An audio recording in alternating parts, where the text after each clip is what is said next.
Welcome to Books in the Freezer, a podcast dedicated to the deliciously disturbing world of horror fiction. Today, I am joined by an author who was actually our very first guest back when we were a little baby show.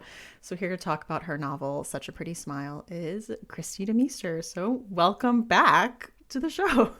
I am so thrilled to be here, and I can't. I'm so honored. I guess I didn't realize at the time that I was the first author guest, and that's such a big deal because I had already been listening anyway and felt so excited to talk to the both of you. And now it's such a thrill to be back. It feels like it was just a few months ago that I talked to you all the first time, and I can't believe it's already been this long. But I'm so excited for the progress the podcast is like grown by leaps and bounds, and I'm excited to be here just to talk to you, but also excited to be here because I feel it feels important and fancy. Oh, man, so yeah, you were the first author we ever reached out to. And I remember Rachel and I being like, what should we put in the email? Like, do we just, how do we reach out to her? Do you think she'll say yes? She might not even respond. I basically respond to just about anything that comes my way just because it's so exciting. It's like when you were a kid and you went to the mailbox and there was mail in the mailbox just for you. That doesn't happen that Yeah, frequently. And so every time I get an email, that's exactly what I feel like. Like I'm 11 years old going to the mailbox and there's something in there for me. And I love it. that's awesome. Well, I am happy to have you back. I'm excited to be here and excited to talk all things spooky. I'm super pumped. This episode is brought to you by Libro FM. Libro FM is the first and only company which lets you purchase audiobooks directly from your favorite local bookstore. You can pick from more than 150,000 audiobooks, including bestsellers and recommendations from booksellers. You'll get the same audiobooks at the same price as the largest audiobook company out there. You know the name. But you'll be part of a different story, one that supports community. If you're new to audiobooks, they're the perfect way to get more books into your busy life. Listen during your commute, while doing chores, walking the dog, or just relaxing at home. All you need is a smartphone and the free Libro FM app. If you already love audiobooks and don't know what to listen to next, check out recommendations and curated lists from people who know audiobooks best. Booksellers. And us. We also have a playlist on there full of books that have been recommended on this podcast. Books in the Freezer special offer. You get 2 audiobooks for the price of one, just $14.99, with your first month of membership using code FreezerBook. This offer is valid for new members in Canada and the United States. Thank you, Libro FM, for supporting the show. So, would you mind telling our listeners a little bit about Such a Pretty Smile? Absolutely. So, Such a Pretty Smile officially comes out on January 18th. I was going to say 2022, but that's this year. So I don't have to say that anymore. But I've known about this book coming out on January 18th for what feels like the longest time. And so I'm just used to tacking the year on. But it is a dual timeline story that follows a mother and a daughter over different sets of years. So there is a storyline in 2019 from the daughter's perspective. There's also some perspective from the mother, and then a 2004 timeline that follows the perspective of the mom in New Orleans. And so through both timelines, you see both women and truthfully, girl, dealing with secrets and dealing with confusion regarding some mysterious events that are going on around a serial killer that has been named the Cur, and that these murders are happening in both timelines. And so the mother and daughter are trying to figure out why these murders seem to be occurring around them.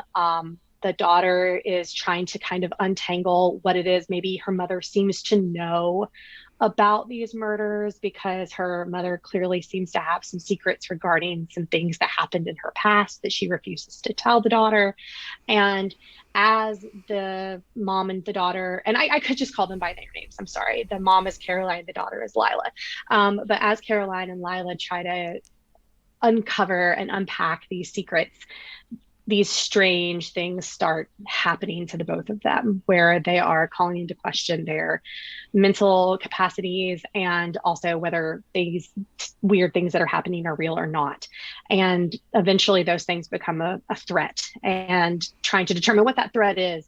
And so I think that's probably the best way I can explain it without going really heavily into spoiler territory, but very much about connection and doubting the things that you see, if they're real or not, with a very, very hefty dose of you know middle finger to the patriarchy, as there can be.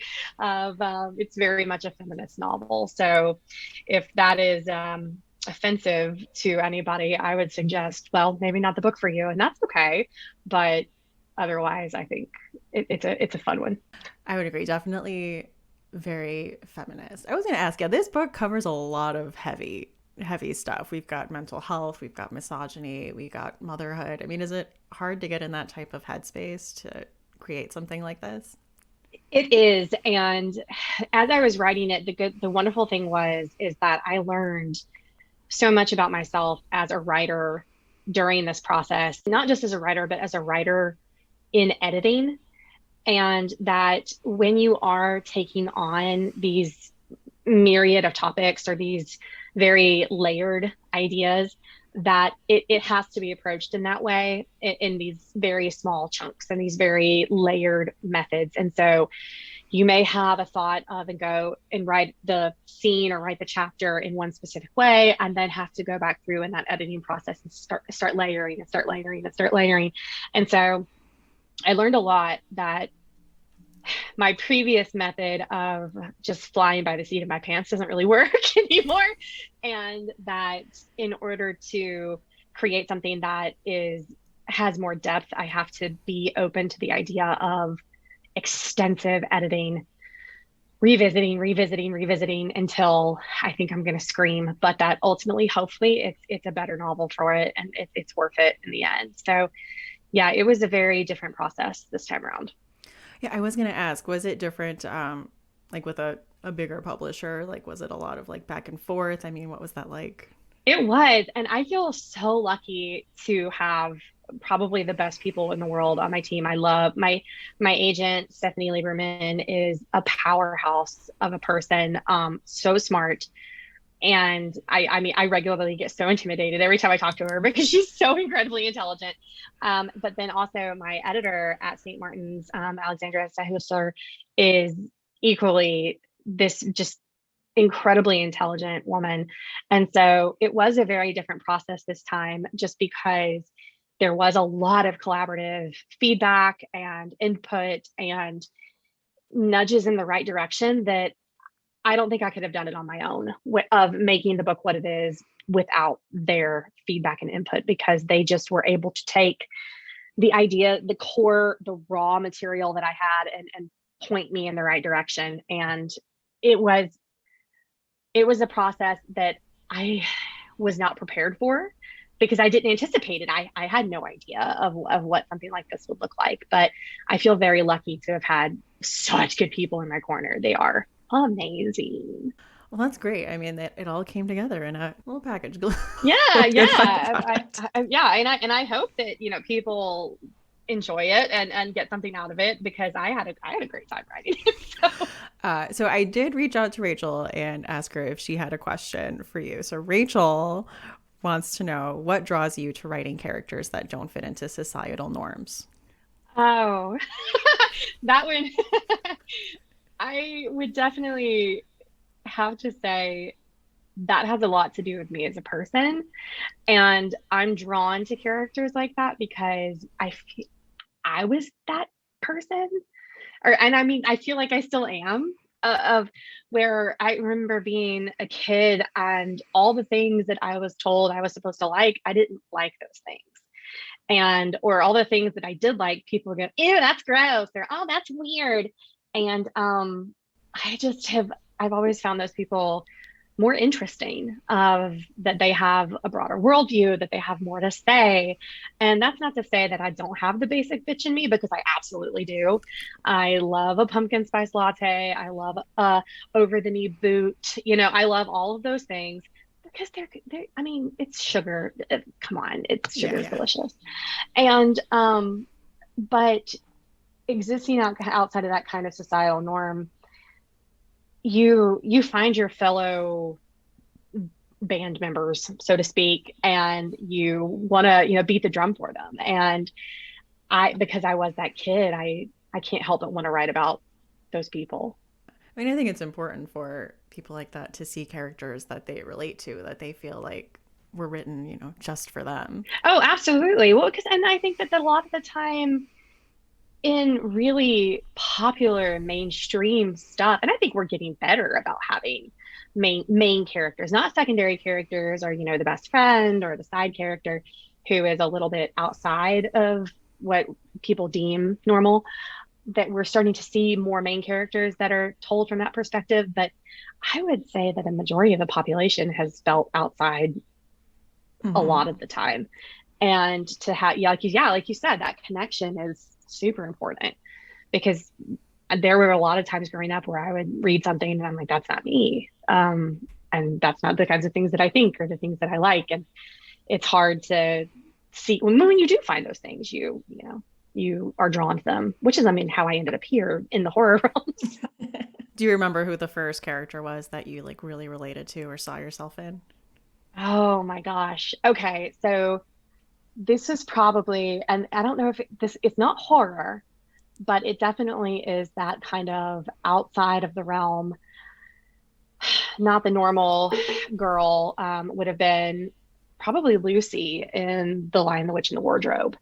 Because she was so much the kind of character that wouldn't just look at things and say, oh, it'll be okay and everything is fine and we're just going to keep going. She had a little bit of edge to her. And I'm talking, this is super young, but she was probably one of the very first ones that I went, oh, I like her, because she doesn't just try to be super optimistic all the time. I mean, yeah, we need more like pessimistic women. Pessimistic girl, like, representation. Right. Yeah. I want more Darias in the world.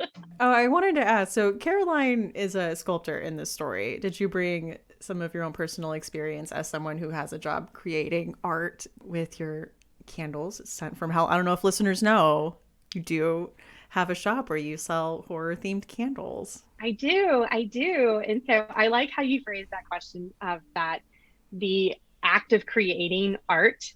And because when you said creating sculptures and did you bring anything, I went, I can't draw. I cannot paint. I cannot sculpt. I cannot do anything really when it comes to the visual medium. But yes, that act of creation and the feelings that are inspired, or the frustration that you feel when you have a very clear picture in your head of what you want something to be, and it is not being that, which Caroline struggles with throughout the course of the book, of that she knows that her work can be more, that it can say more of the things that she wants it to say. And there's some small thing inside that's keeping it from getting all the way to the point where she wants it to be. I very much identify with that feeling. I think anyone who is a writer has picked up a book and read it, and I can't remember, can we curse on this? Yeah. Okay. Okay. And like read through a couple of pages and be like, oh, this motherfucker. Like, can you believe how beautiful this is? How did they do this? How does a brain even work like that? And you're constantly making those comparisons and wishing for your stuff to have more resonance. And so it absolutely, that part of creation or creating art was part of Caroline and developing her as a character. Same thing with the candles. Sometimes they don't work, and I'll have this great idea for a smell, and I know what I want it to smell like, and I do hours and hours of research on, guys, this is so nerdy, on smells. You would never imagine that you can do the level of research and testing just to find a smell. And I'll have it together perfectly in my mind. I'll have everything written up. I'll have the copy written up. I'll have a picture ready, like in my brain of what I want it to look like. And then I get the smells and they are awful. And right. And it's so disappointing to then feel like you have to go backward. And I think as artists of any capacity, that's the last thing you want to do is go backward. Like, okay, you're podcasting and you didn't record it. Like sure, that feeling. Has that happened to you?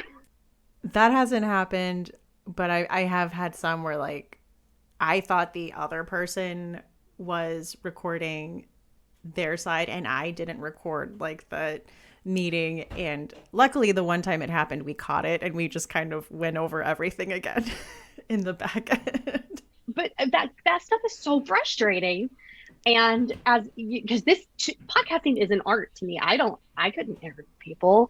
I don't know how to ask people questions. You guys do such a good job of like asking these really wonderful questions. And meanwhile, I'm like, what did you have for breakfast? I'm awful. But it's definitely her reactions and interactions with her art are founded in a very real place. I can see that like molding it, trying to get it right to like be what you have in your mind. Oh yes. Oh yes. That. Okay, so speaking of candles, how do you create the connections for like this scent represents this movie or this character? Like how does that happen? So sometimes when I am trying to think of something new, it's a weird symbiotic relationship because sometimes the name will come to me first. And then I will go, okay, if I have the name of the candle, how can I then back that out into a scent combination and a movie that corresponds in some way?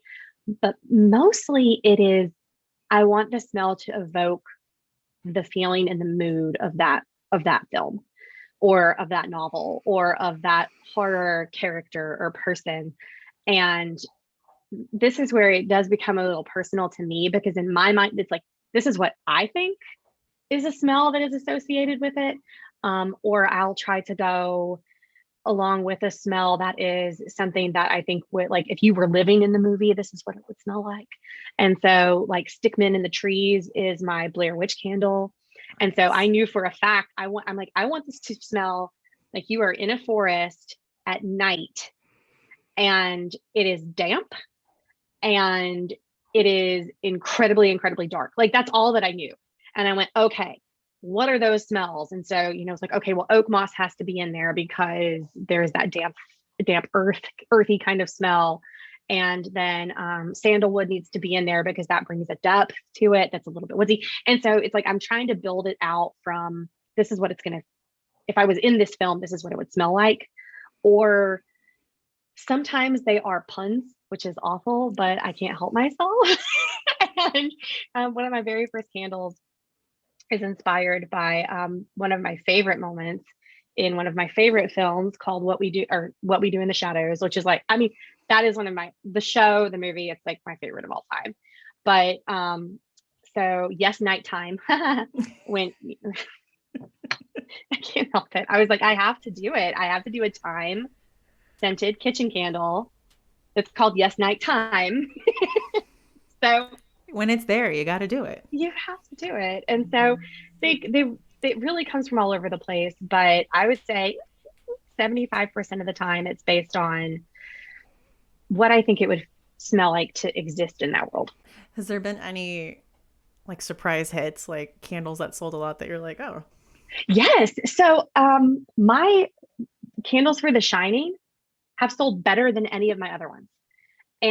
So there will be candles where I think, oh, this is going to be a hit. And I'll sell like 3 and I go, I don't understand what it is that does it. But my biggest surprise was I did a candle for Jack Torrance and I kind of just assumed it would be an average seller, and that thing took off.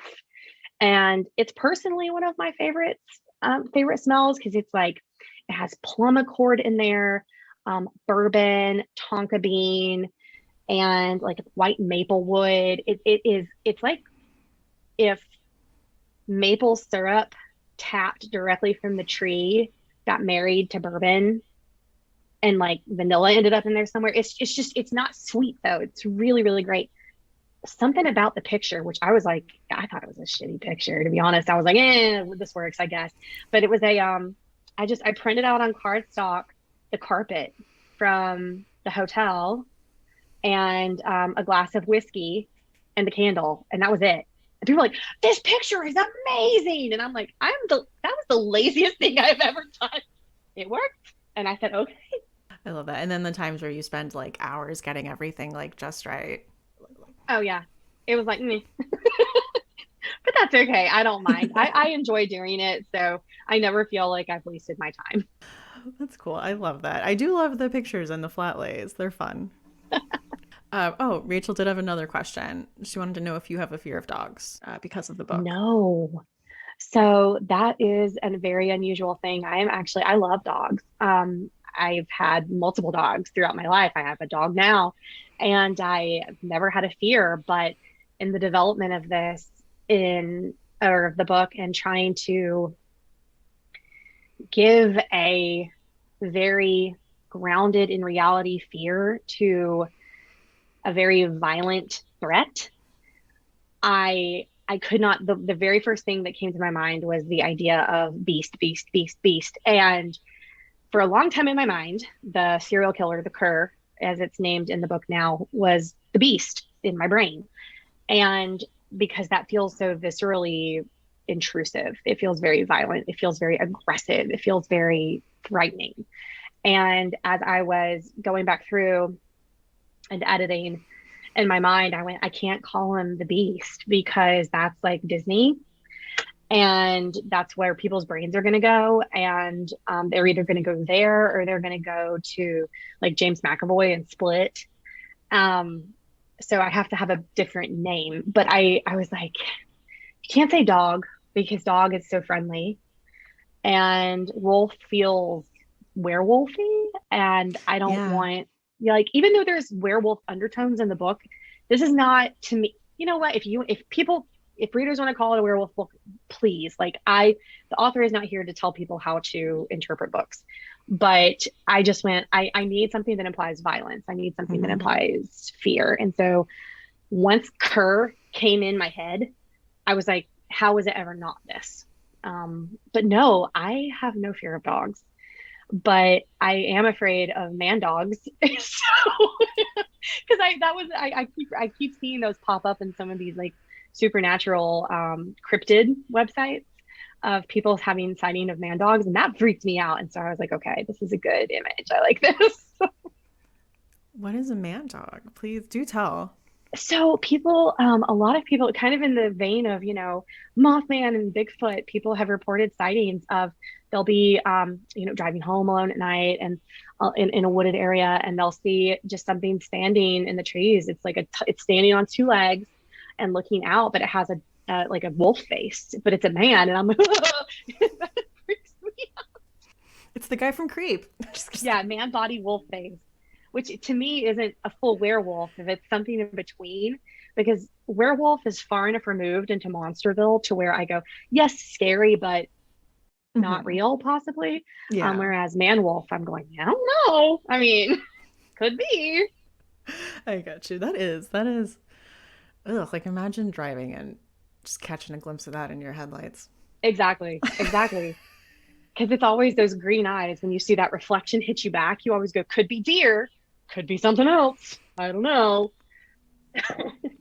So is Jazzland a place or is it an amalgamation of It is a real things? place. Really? It is a real place, and it is amazing. It is still standing.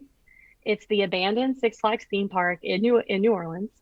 And it's heavily patrolled by police, and the alligators have kind of taken over the waterways. So you probably don't want to go wandering around by yourself late at night. But you can, if you're willing to tempt fate and cops, coming and rounding you up, you can go in and walk around. And the pictures are amazing if you go and you look at the pictures of it.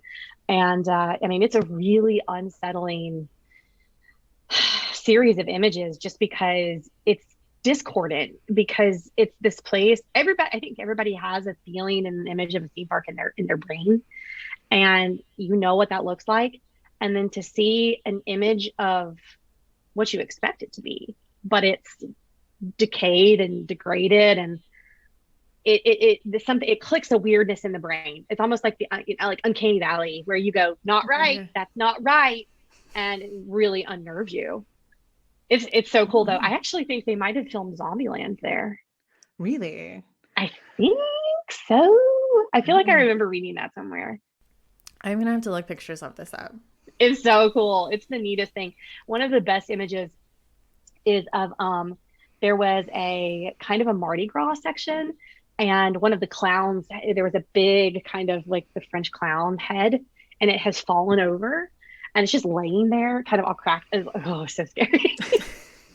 I love it. That is scary. I was gonna say, also when I was reading the book, Lila read so realistic as a teen girl. I was gonna ask you, how you got a hold of my diary from that time? Oh my gosh. Well, first, thank you very much, because I feel like with the readers who have read the book so far, Lila's voice has been a point of contention, which I totally understand. I felt very much the same way. Lila was kind of me and my girlfriends when we were, 13, and very angsty, and didn't really want to show the world who we were, and surprisingly kind of vile, which I think a lot of, and I also understand that, and I want to, I don't want any reader to feel like they haven't been duly warned or given a content warning going into this book about the violence that is committed, and some of the thoughts that Lila either starts to have or is given based upon the things that are happening around her. That's shrouded enough. I can say it like that. But yeah, me and my girlfriends, we were nasty. I mean, we were nasty, nasty little girls at 13. It was very much, stealing my best friend's dad's cigarettes, and, like walking down to the local Kmart and standing outside in our Daisy Duke shorts, and, pretending in heavy makeup that we were far older than we were, because we were, unattended children being given free reign of ourselves. And we were doing what we thought was expected, and what we were told would get us attention. And Lila is the kind of in between of what those things are. She's that in between. She wants to be Macy, but I think there's also some fear in being what Macy is, and some recognition that what Macy is doing isn't genuine. And even though Macy is awful, and I wanted her to be awful, she is also a representation of what I think girls are told they're supposed to be, and what girls like Lila are envious of. But when Macy is faced with the reality of what she's told to be, how she crumbles. And like the scene at the movie theater, for readers who have maybe gotten to that really awful part, I'm sorry, but that when Macy has to face that down, she's not fully capable, and reminded that she's filling a role, and that it's not necessarily desirable. Yeah, I mean, I definitely felt that reading it, the like push and pull of that, the like allure of the kind of cool rebellious best friend, but still wanting to be like a good daughter, but not wanting to be too good, but not wanting to be too rebellious, just kind of trying to find that weird in between. And then like there's so much stuff going on inside, you just have so many feelings, but you're still like, your freedom is so limited and your world is so limited by all these outside forces. Like it's a hard time.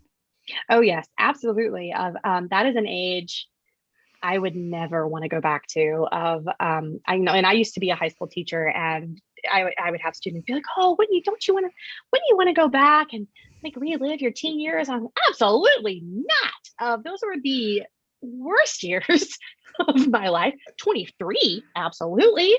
but it's certainly one of those things where I think, and especially for young women or for people who have had expectations placed upon them that they have to fit into these certain boxes, that it becomes very difficult, because if you don't fit into that box, how do you deal with the fallout associated with that? And I think that's a lot of the reason why too Lila feels she can't fully reveal her feelings, how she feels about Macy. Can't really talk to her mom about it. Certainly can't talk to her dad. And that struggle that comes outside of that. I mean, yeah, I feel like it definitely came through. Being a teenager is hard. I also would not want to relive it. If I ever start to get nostalgic, you know what? I'll watch One Tree Hill and just kind of have like that version of it that doesn't really exist for anyone. But right. So much better. So much better. Yeah, absolutely. And it is funny to me. I think about those. Like, I never got into those shows. I wanted to, because everyone was like, Dawson's Creek was the big one. I was a little too young for Beverly Hills 90210, but I remember everybody talking about it, and I just was like, eh. But now I understand the appeal. When I was in my 20s, I went back and watched Gossip Girl and went, oh, I get it. I absolutely get this now. This is amazing. This is like high school on steroids. But yeah, there's a lot of fantasy building that goes into what I think we want when we're that age. Gossip Girl especially. People are like 16-year-olds at bars ordering martinis. Like, oh yeah. Buying strip clubs, at 17. Sure. What candle scent do you think would go with Such a Pretty Smile? I have this already. Ooh, okay. Yes, I have this already, because I had done, I cannot even begin to tell you the amount of research that I did trying to hunt and find a scent that I felt would fit what I wanted it to be. And so I thought to myself, you could go really obvious and do a carnival kind of thing, caramel popcorn or cotton candy, or sorry, that's my dog. She scared the crap out of me as she came in. I just saw the door like slowly open. Right? That's what I saw over my shoulder, and I went, oh God. No, it's not a ghost. It's just Savannah. And or candied apple or any of those things. And I went, I don't want it to be that. I want it to be unassuming. So I want it to be a smell that replicates the feeling of the book, so that there's a sweetness in there, and a sense of lightness. But then, so at the top, there's that lightness and that sweetness, but then the further you go in, the darker and darker that it gets. And so in looking for the right scent combinations, I finally landed on, and I don't know if I'm officially, because I don't have the candle in the shop yet. It's not landing until the day of release. So it won't be out until the 18th.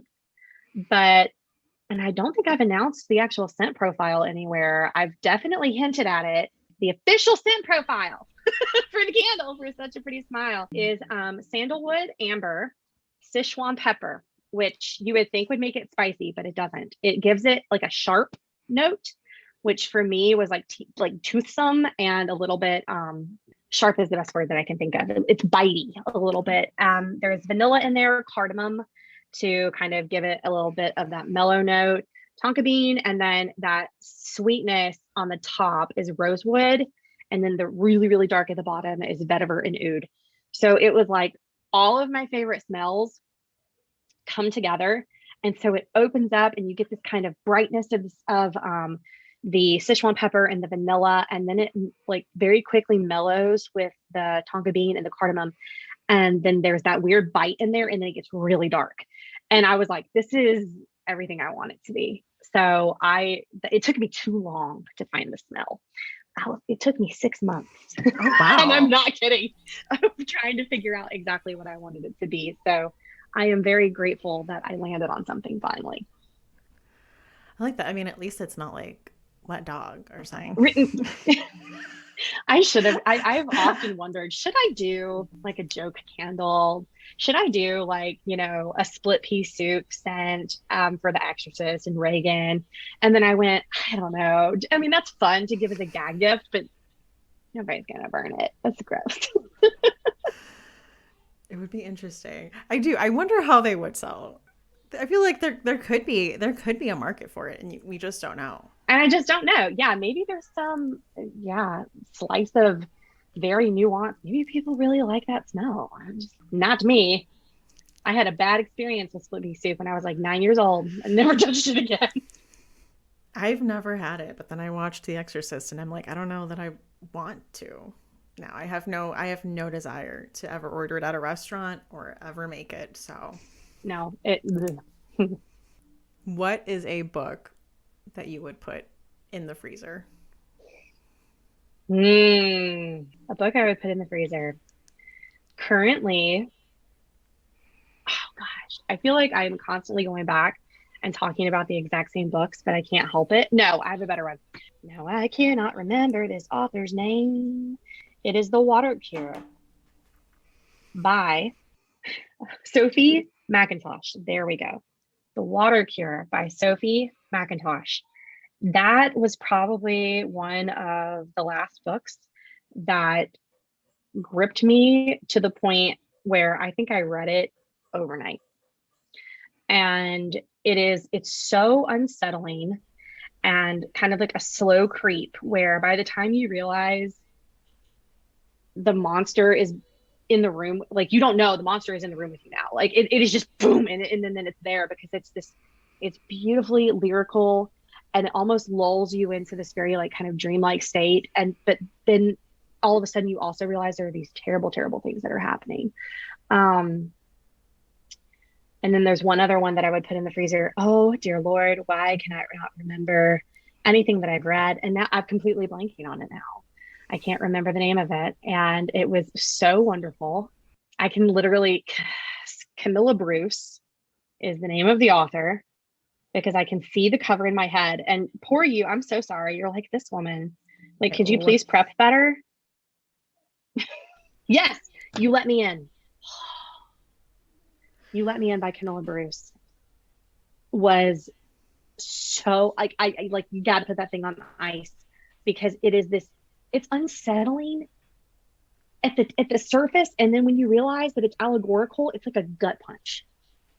I mean, an absolute gut punch to where you think that it's about fairies, and then you realize it is not. And these fairies are like the most messed up versions you can imagine. But then when you realize what it's representing, it hurts to the point where it's so scary that I'm like, I got to put this away. So yes, those are my two: The Water Cure by Sophie McIntosh and You Let Me In by Camilla Bruce. Ooh, I haven't read either of them, but I just looked up You Let Me In, and the comp was like Sharp Objects by Way of the Ocean at the End of the Lane. And I was like, yes. Yeah, those are very good comps for it. I think what I didn't see much about it around, and then I found it on my library app and saw the description. Like, I have to read this. I have to. It was so good. You reading anything now? I am currently reading research for my next book. Oh. And so I am reading a series of books kind of centered around life in the 1950s, particularly for women. And then I am also reading, in preparation for that, the Shirley Jackson, actually I have it right here, the Shirley Jackson books, Raising Demons, and then Life Among the Savages. So kind of her take and input on what it meant to be a housewife back then and raising children. And so that's what I'm reading right now. And then reading for fun, I just finished Apples Never Fall by, I can never say her name correctly. Is it Leanne Moriarty? Oh my God. Moriarty? I don't know. I'm sorry. The person who wrote Nine Perfect Strangers. Yeah. I'm like, I think it's Moriarty, but I'm honestly not 100% Yeah, I'm not sure. I should know. That makes me feel terrible, but I just finished reading that, and that one was fun.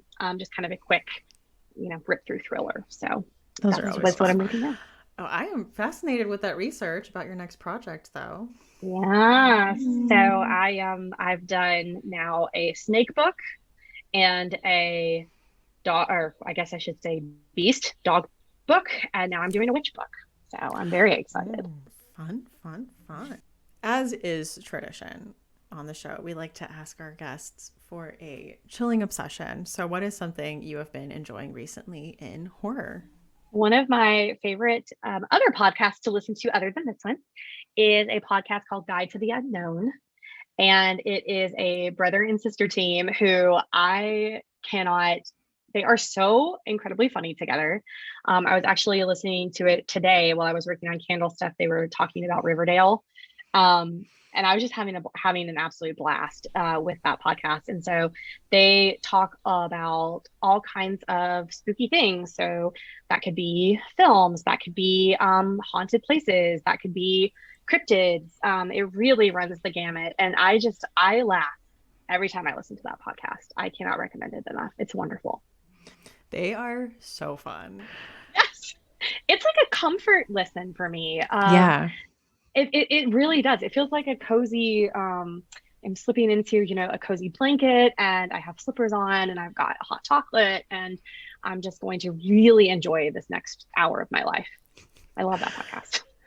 I do. I feel like it is one of those where you like want to join in on the conversation. Like it's that meme where people are talking and you're like talking back to them. Yes. I have done that where I'll be in my car listening and go and respond. And I'm like, oh, they can't hear me. I'm like, I also feel that way about Rob Zombie's films. Thank you. Yeah. Yes, absolutely. They came on for an episode. We did like the Psycho. It was Psycho, but we also talked about the whole of the Psycho trilogy. And I remember. I listened because it was Psycho, Psycho 2, and the books. And I loved it. Those were bonkers. I mean, the first one's not. After that, though, they just go off the rails. So it was very fun to have them on for that. But as you know, our other tradition is to ask our guests for a final girl song, because we have a Spotify playlist where we have everyone's answers. So what is your final girl song? Have had this prepped for a very long time. And unfortunately, this song has been used in a horror movie before, but I don't care. Yeah. So my final girl song is Mouth by Bush, but it is the Stingray remix. Okay. That is a very important distinction, because that mix is a very different take on that song. And it is a lot heavier and darker and sexier, because to me, I was like, I want it to feel sleek, even though that is the opposite of everything that I am. It is the exact right mood of moving through a room in badass mode, ready to take it on while looking real good. And that's what I want it to feel like. So yes, Bush's Mouth, but the Stingray remix, which was on the soundtrack for American Werewolf in Paris. Oh, I would not have remembered. So it came out, I think, when I was in high school, and I have loved that song since then. And for the longest time, could not find it until YouTube came around. And then I remember the day when I finally found it on YouTube and told my husband, who was my boyfriend at the time, I was ecstatic, and he thought I was the biggest nerd. I don't care. It's true. Well, I don't think people remember like how wild it was to just have access to songs whenever you want them. Like I remember I heard a song and I was forever like chasing it. Like I would always think I would hear it on the radio, and now I can just have it on a Spotify playlist or bring it up on YouTube and listen to it like whenever I want. That was unheard of. I mean, you could buy the CD, but like I couldn't remember even what the song was. It was just like I was forever chasing this ghost. Yeah, you would never find it. You would like, it sounds like, and you would say it in your head and be like, I don't know what you're talking about. Well, what are the lyrics? I don't know. I heard it once. And I remember trying to hunt down a song. And again, this is showing my age, when you could go into the store and they would have the CD listening stations with the really big headphones. Yeah. And just scanning CD after CD going, maybe it's this one, and it never was. Or maybe it played like a different part of the song that you didn't remember. Right. Yeah. No, well, because I remember the one I did was digital, but it was like when Barnes and Nobles had the like station in the back, and they would give you like a 15-second clip of the song. Snippet. Yeah. Yeah. I would be there for hours. They probably hated me. But I mean, like, what else were we gonna do at the That's time? true. I mean, there was nothing else to do. All right. Well, thank you so much for coming on and talking to me about such a pretty smile. Yeah, I'm so thrilled to have been able to do this. Thank you for having me. All right, well, everyone, I'm not sure. This episode might come out on release day, so it might come out on the 18th. So That is think I'll exciting. get your hands on it now if you want. I mean, it'll Yeah, be the yeah, 18 or after. pre-order. So Yeah, yeah, or if it doesn't or whenever, yeah, get your hands on it. I'm happy, whatever. where can people find you online? I am at www.kristidemeester.com, and that will take you to links to all the books, any of my short fiction that has been published around. That will also take you to the Spotify playlist that I used while I was writing Such a Pretty Smile, if you're interested in any of the music that kind of goes along with the book. And then I am on Instagram at Sent from Hell, and same thing for Tweet Machine if you're interested in the candles. All right, thank you so much. Thank you. Books in the Freezer is a bi-weekly podcast. We post episodes every other Tuesday. You can find us on Twitter at BooksFreezerPod, on Instagram at Books in the Freezer, on TikTok at Books in the Freezer, or you can send us an email at booksinthefreezer@gmail.com. And if you've been wondering, how can I support this show? You know what? I'm going to answer that question for you. There are a few ways you can do that, actually.